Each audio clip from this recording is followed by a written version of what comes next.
here, so show it to you.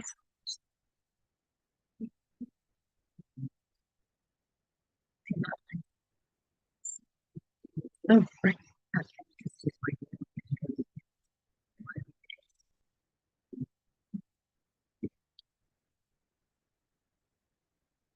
I need someone Swedish.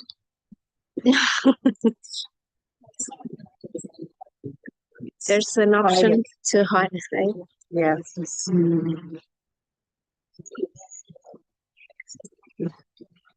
Yes, right. No. Okay. Yeah, that's perfect. Thank you.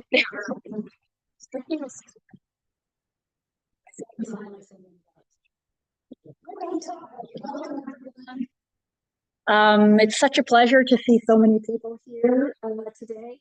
My name is Kathleen Shearer, and I'm the Executive Director of COAR.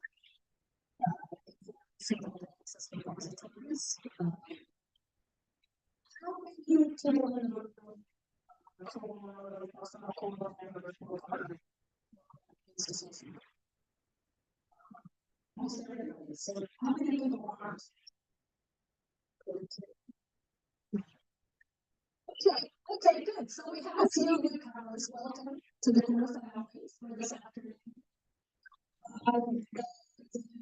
The theme of this year's meeting is looking at the future of repositories, anticipating future repositories.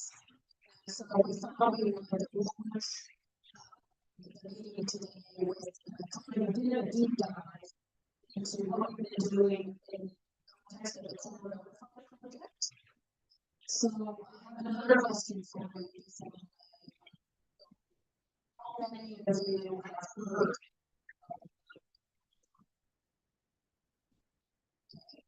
how many of you understand what COAR is? Just heard it, but you're not sure. Okay, that's good. That's good. So I'm going to provide a very brief introduction to the history of the project and conceptual ideas behind it. And two demos because we've been working on the project for a year now, so we actually have some implementations to show you, which should make it more concrete. What we would do was have three programs if I incorporate. One for people who don't know very much at all, just want a basic. One for people who but they don't really know how to use it in their repository. And the third for people who are very knowledgeable and are getting ready to go and just need some technical support. So, a very short overview of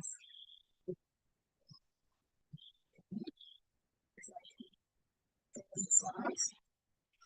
Very briefly, we probably don't need to introduce COAR because most of you are from COAR institutions, but for those of you who don't know, we are an international association in 2009. European project actually to connect repositories in Europe. At the end of that project, the participants realized this before that actually using global repository network, just regional so we've been involved in developing interoperability recommendations. We've been doing some work on multilingualism and diversity. We also advocate for repositories with various international organizations and policymakers and so on.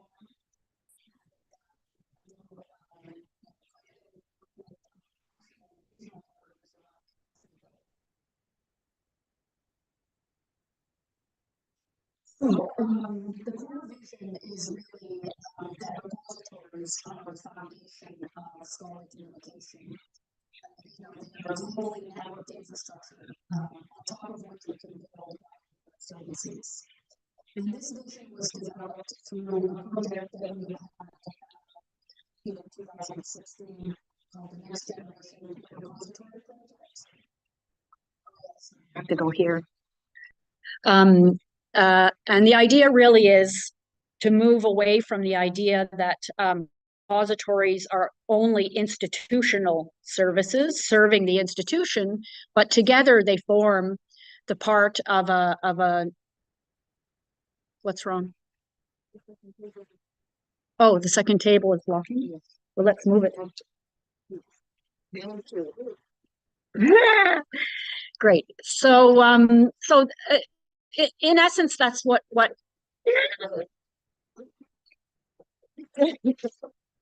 and by the way, this is the father of repositories in Europe. So Thank you, grandmother.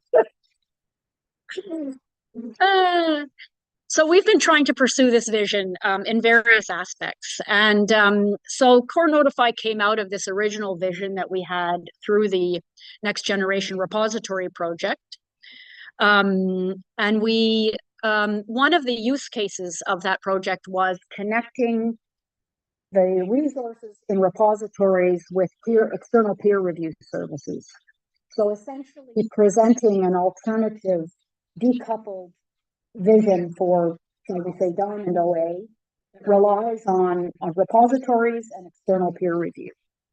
And in 2019, we kind of developed this conceptual model called HubFair, which put our ideas down on paper, which then evolved into a discussion around, well, what's the technology that we would want to use that would be helpful for supporting this vision. And that's when we got a lot of help from Martin Klein and Herbert van de Sample at Los Alamos National Lab, who proposed using linked data notifications and activity streams as a way of connecting, distributed services in the scholarly ecosystem. So in 2021, we decided to move forward with advancing this vision, and we launched the COAR Notify initiative. And then we were very pleased to receive quite a significant amount of funding from the Arcadia Foundation, which is a charity based in the UK, for a 4.5-year project to implement COAR Notify. So the aim of the project really, again, is to build a common protocol that will connect research outputs in the distributed network of repositories with external services that are undertaking overlay peer review, either in overlay journals or in these new open peer review services. I mentioned the Arcadia funding, and this is our small but mighty team for the project. So Paul and I are essentially the leads. Paul walks on that lead as the technical lead, and I'm the sort of strategic lead. And then we have Eloy Rodriguez, organizing repositories in Europe, and Martin Klein from Los Alamos, and Tammy, who's the coordinator, and Carla, who works for COAR. And we also have two technical advisors, Herbert van de Sample and Patrick Hochtenbach from Ghent. So as I mentioned before, we're not creating any new technology. We're building a protocol that's based on pretty well-established technologies. One is linked data notifications, and that's what how the information is sent back and forth, and the other is activity streams, which is basically what defines what the information is that's being sent back and forth. And Paul and Martin can correct me if I say something wrong. So basically, this is the way it works in principle. An author will deposit a preprint into a repository and choose from the repository interface, choose an external review service or a journal and request a review. the review service will receive the notification. They'll go to the repository, look at the abstract, read the article, decide whether they want to review it or not, and agree, and we say, to review the article, and we'll send a notification back saying to the author that they've accepted. The article will undertake a review, typically, as it would in any other journal. And then once the review has been complete, assuming that there are no requests for revisions or so on, they will send an announcement of the review to the repository, and the repository can link to that review. And at the same time, the review service can link to the preprint. So this is how overlay journals typically work now, but without a standardized protocol in place. So I don't know, most of you probably have heard of bioRxiv. So bioRxiv has a number of relationships with overlay review services and open review services, but they have to negotiate who they interact with those services with each different review service. So this is not going to scale, you know. What we need is a standardized way of interacting so that bioRxiv can interact with as many review services as it wants, and other repositories can interact with those review services as well. And that's where COAR Notify comes in. So we're going to see a demo of this already, but this is the outcome of a COAR Notify interaction, where you see Peer Community In, which is an open review service, is linking in the box there to the full text article, which is in the HAL French National Repository. So we've been working with a number of different implementers in what I call like the first phase of implementation. Here they are. And what's really interesting, so a large amount of the Arcadia funding that we receive is actually going towards investing in those platforms. So we're sub-granting a lot of the COAR Notify Arcadia funding to support the development in individual platforms. And you can see who we've been working with so far. But what's really exciting is we will start with a group of implementers, for example, Peer Community In, HAL, and Epicence. But then we will invest in another implementer like DSpace or Digital CSIC, and they will start interacting with those other services. So all of these services eventually will be able to interact with each other using a standard common protocol. And so that's why we're very excited about this, because again, it's not investing in one service, it's investing in the whole ecosystem to be able to enable the whole ecosystem to be able to communicate and interact in this way. So also all of our technical resources are available. You can go to the COAR web pages. The technical documentation is growing every day as we learn new things, and they're available online. And now I'd like to turn over to our implementing partners who are going to give us a couple of demos. And before I do that, I'd just like to say that one of our important strategies, well, there's two things that are very strategically important for us. One is that the development that we do goes back into the open source platforms, so that we are developing, for example, DSpace implementation that will be used at University of Minho, but it will be available in DSpace 8. So we want to make sure that this, again, is widely available to the entire community. And the second thing is that we're going to have a call for proposals for an open source overlay journal platform, because one of the things, we have a lot of repositories in the ecosystem, but we don't have a lot of overlay services or overlay journals or open peer review services. So we thought the availability of that kind of platform would to bring on some more interested journal editors in adopting this kind of model. So with that, I think I'd like to turn it over to Raphael now to give us.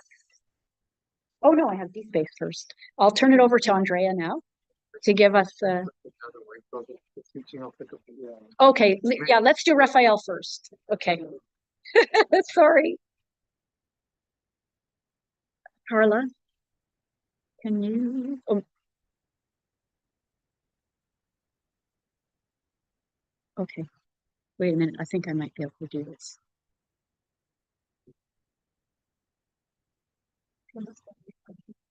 Yes.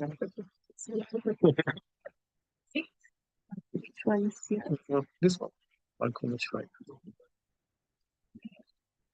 No. Just a second. It's okay. Very good. Thank you. Hello, everyone. And hello to the people online also. I'm Raphaël Tournoi from CCSD in France. So just a quick introduction. CCSD is a research and support unit in France, providing 3 platforms. One is HAL, it's multidisciplinary, open archive, and it's open to anyone in the world. The same for Episciences Overlay Journals. It's a platform to publish diamond open access overlay journals. And ScienceConf, a platform to organize scientific events. All the 3 platforms can work together, so you can organize a conference on ScienceConf, push your accepted papers on HAL, and then maybe publish your proceedings online with Episciences Overlay Journals. So a quick introduction. So the presentation today, the idea is to show you what we have achieved with HAL, and including 2 overlay services. So Episciences and also peer community. I will not present peer community in because it's not my service, so I can present it. But I can show you a quick overview about Episciences Overlay Journals. So it's a platform to publish diamond open access scientific journals. We can welcome journals from any disciplines, any country, any language. We can also welcome new or flipping journals. We have some journals that are coming from commercial publishers, or journals that are already open but would like to switch to our overlay model. So actually, it's green open access on top of diamond open access. So meaning that we are operating with an overlay model, so that I'll show you later how it works. But the idea is that it's a complete publishing toolkit for all the scientific communities. It comes from the academic world, for the academic world. We provide free hosting, free technical and support services to all the journals that we host. We are not a publisher, we are a publishing service. So also every component of our platform is available as free software. So a quick overview of the overlay model to explain. We work with archive, HAL, of course, Zenodo, we now support bioRxiv and medRxiv, and we're also connected with software heritage for software, and also any repository that is powered by Dataverse. So everything has to start with the overlay model with a preprint, for instance, that you will submit on maybe archive. Then after, you will be able to copy and paste the identifier from archive or any repository with a version number. And then you can initiate the submission on the overlay journals. Then it's quite traditional peer review. You can either have single blind peer review or open peer review, depending on the journal choices. And then you can also have multiple rounds of peer review, meaning that every version has to be submitted online and made available. So in the end of the process, if the preprint is not accepted by the journal, nothing happens on the repository. But if it's accepted, there is usually a copying phase with a layout. And then in the end, the latest version will be published also online and made available in the repository. But if you look at the page of a paper published by Episciences Journal, you don't really see that it's hosted by an open repository. It's quite transparent. So for us, for instance, working with Episciences, using COAR Notify is really important because it means that we don't have to develop each time a new API to communicate, for instance, with an open archive.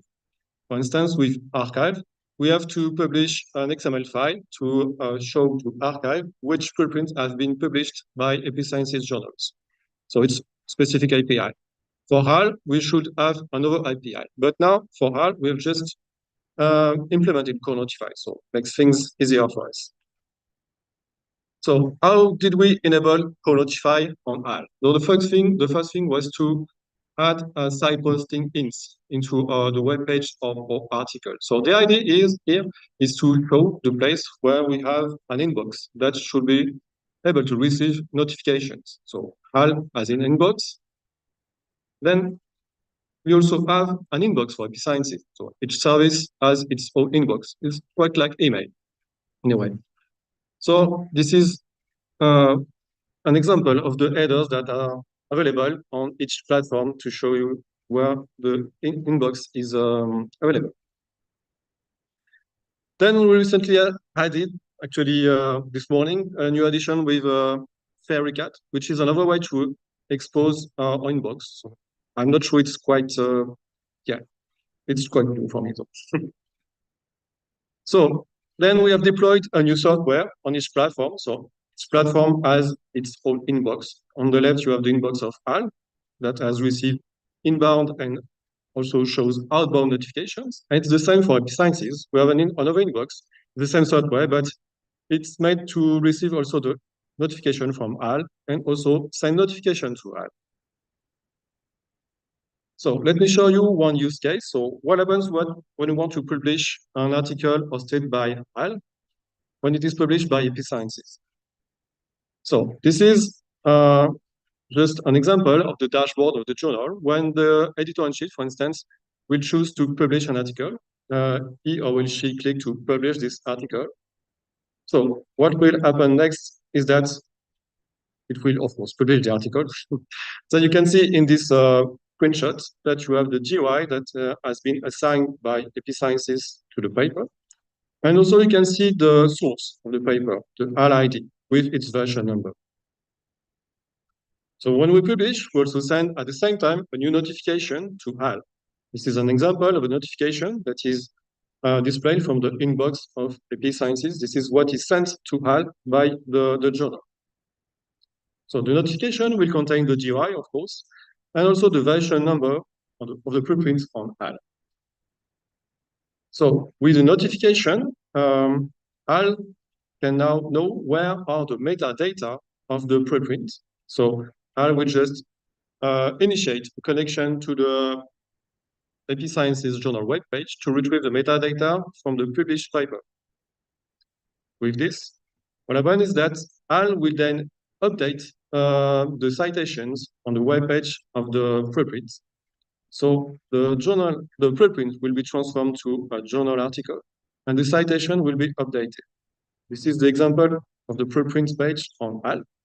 If we look closely, on the left, you have what we had before publication. It was a preprint and just identified as a preprint.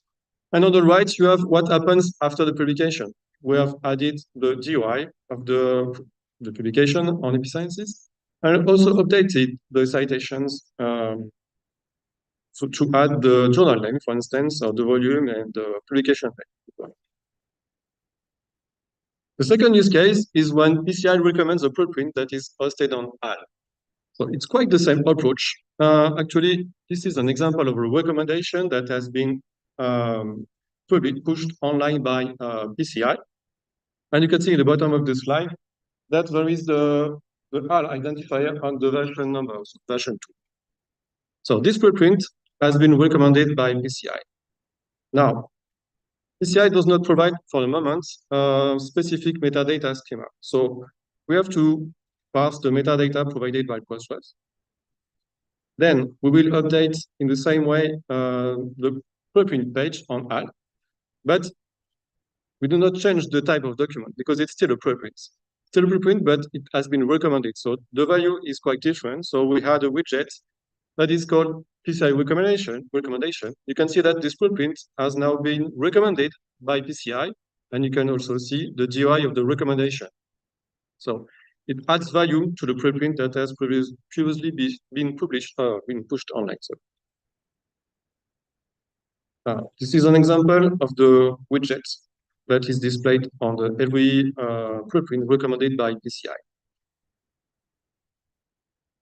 The third use case is when we want to submit a preprint to a review service, such as Sciences or PCI. In this case, it happens when you would like to submit a preprint on HAL. You just complete the form on HAL, you upload your file, etc.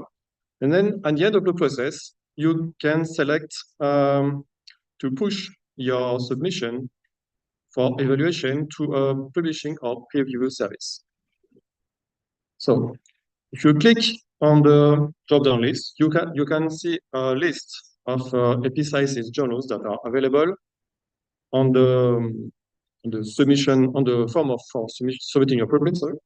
And then you can see at the bottom of the drop-down list, you have the list of peer committee. So you either choose a knowledge journal or a peer review service with peer committee. Then, as soon as the preprint is put online by HAL, after a technical validation phase, we will send a notification also to the review service, so either PCI or Sciences, and then it will initiate a submission automatically on behalf of the researcher. So submission is processed, and usually, for instance, the researcher will get an email that explains to him or her how to complete maybe the submission, for instance, to add a cover letter or things like that. So this is, thank you very much.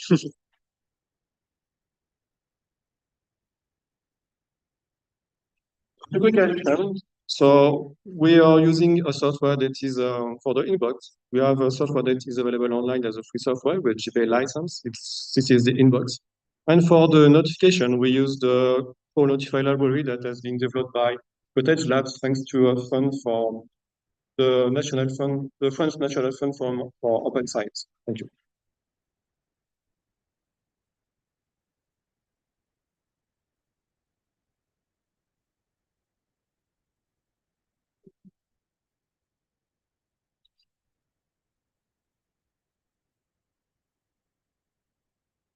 While we're waiting, does anyone have any quick questions for Raphael or myself? Questions?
the implementation into the space platform. And let me say why this is important. If for you that we have attended also the Open Repository Conference, you know that the space is probably over 4,000 installations across the world. So we are going to enable 4,000 repositories to talk with each other. So this is the very fun slide that I want to show. And hope to don't need to show the other slide. So move to a live demo, which is the plan. I have the Space 8 repository installed on my laptop. It's becoming hot, so I need to go fast. And we will try to have these two repository to talk each other. So one repository is named sender, and is what you have, what I have here in Chrome is on port 4001. And the other repository is named the receiver, and is on purple just to immediately identify it, and is on Firefox. So my goal here is to demonstrate that we can create a content in the sender repository, informing the other repository that this was mentioned. And what we expect is that at the end, the other repository will create a link back to our repository. So I'm logged in. I'm going to create a publication item.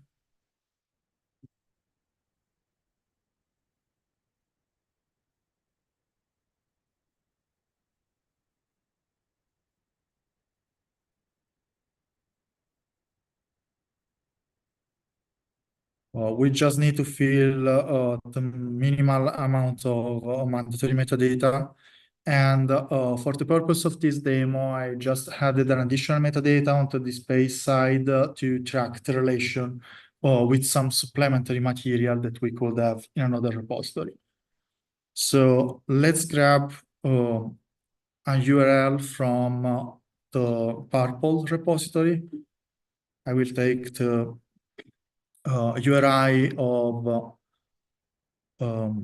this item that was prepared. So in this case, it's same to be a publication. So we probably are creating a data set that is using some methodology for collecting data described into publication, or maybe has been used and analyzed by the publication.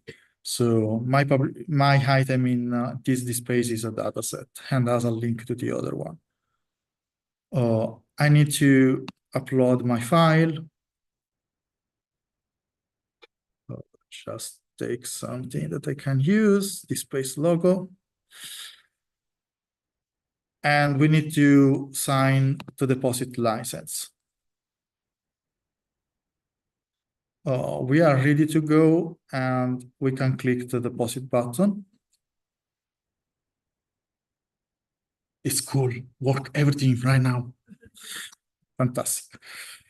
Okay, so what is happened? What I expect that is happened? The space has prepared a message to go out. So it sits in the box of the space to be sent to the other system.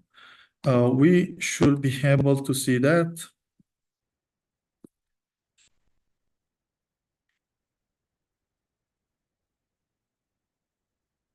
Okay, you see that there is one message that is coded currently. It's scheduled to be processed every minute on my laptop, so we should not wait too long. But right now is not yet sent. So maybe we can just refresh. Let's see if.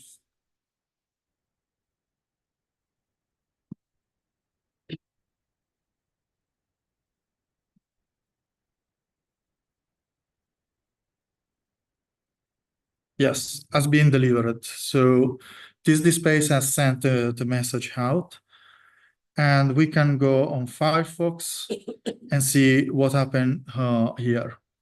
So if I log in as an administrator on this other repository, we have a similar COAR Notify dashboard here. And we already have 3 processed LDN message. And one of that, I hope to be the one that we have just created. Let me check. Or maybe it's not yet processed. Let's wait. Because the same mechanism happened on the other side. So we send a message. This message will sit in, yes, it's increasing to 4. So it was in the queue. And after 1 minute with my configuration, it is grabbed from the queue and processed. So now we have 4 items that has been processed, and one should be what we send. So how we can check? We can check, look into the publication. Yes, and you see this new message here. So this depends on the configuration. In the default configuration, displays moderate message. So this message comes from outside. The repository manager can manually decide if you want to accept or reject the linkage with the external system. But you can also decide to completely trust external systems. So maybe if you have a data repository and publication repository at your institution, and is everything in your institution, you trust this immediate communication. So I can go to view the suggestion, and the suggestion is related to my publication demo, and come from the service. The external service on Chrome is 4001, the port, and it want to add a link to the other system. So if I accept this link, I can go back to the publication, and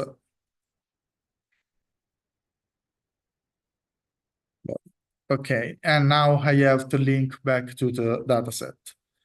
And I can navigate from one system to the other. And of course, it works also in the other direction. And this is just one of the scenario that COAR Notify enable. We use GDSpace repository, but this is not really relevant. It could be DSpace and Dataverse. This is how the use case was born. It was suggested by Harvard because specifically they have Dataverse for data repository and DSpace as publication repository. So this was the idea behind my demo. What I want to highlight, and I'm here if you have other questions, you want to go deeper. DSpace provide a full administrative dashboard to try to follow what is going on under the hood, because as you see, there are queue mechanisms implied. There are exchange of a message between different systems. So it could be important to look to the detail to understand what is going on. And in DSpace, you are able to monitor hurdle step, so you can also check how much usage of this feature is done in your repository, how much message you receive, how much message you send, how much items are involved. You can go deeper and look to the exact message that has been sent. So you can go to see the JSON that has been sent in a specific message. So this helps you to troubleshooting everything. And there is a lot of flexibility in terms of workflow. So depending on the system that you talk with, you can decide to have moderation or not. You can have this interoperability to happen automatically just because you fill some metadata, or you could involve the user in this scenario. So you also have an additional panel in the submission where you can ask the user to pick the overlay journal platform that they want to inform or want to ask for a peer review, and so on. Thank you so much.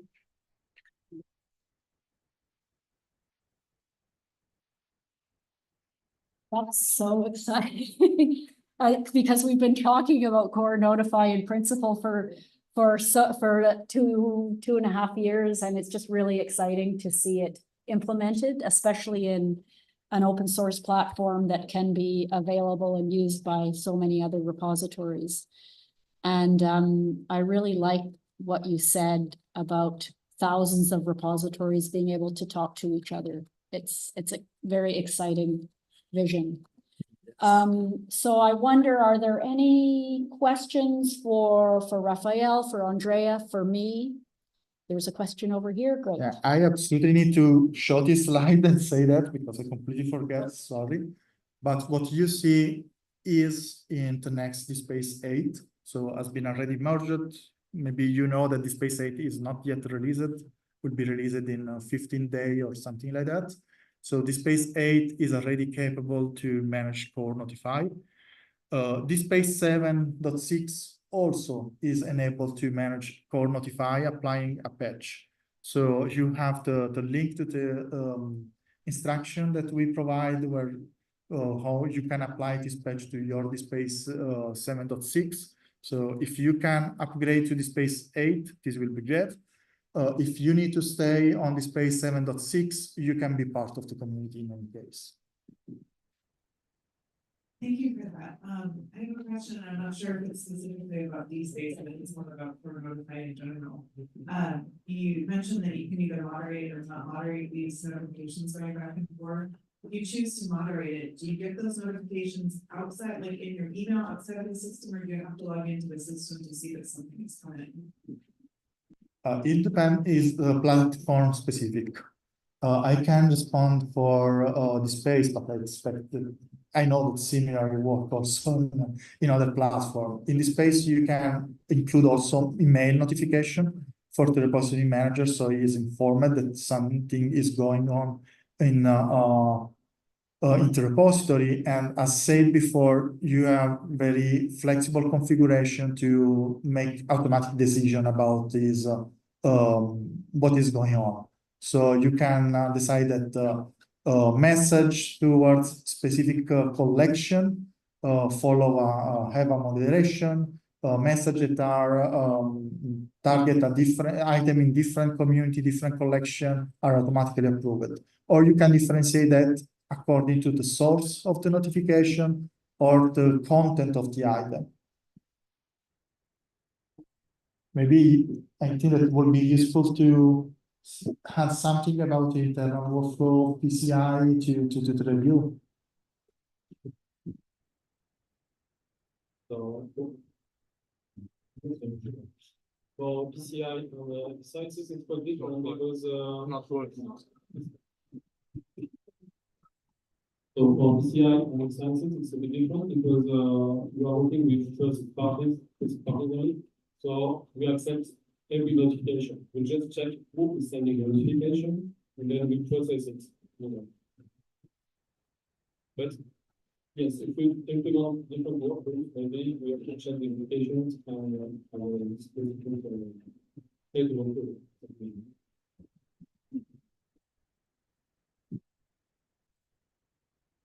Any other questions? I see no hands. Thank you very much again, Andrea.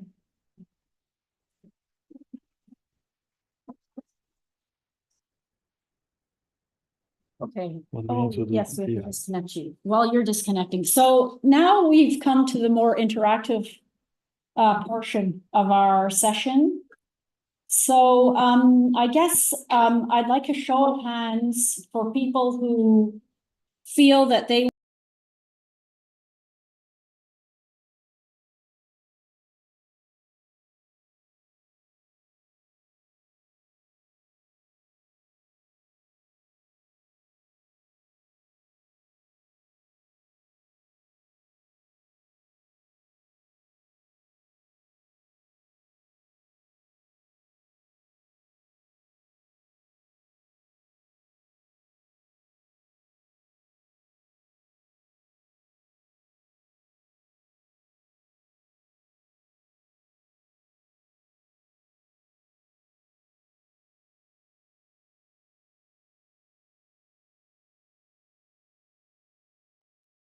So you can go here and to start implementing and need technical advice, and Paul will be providing support over here. So we're going to stop the live streaming now until 4 p.m. Okay.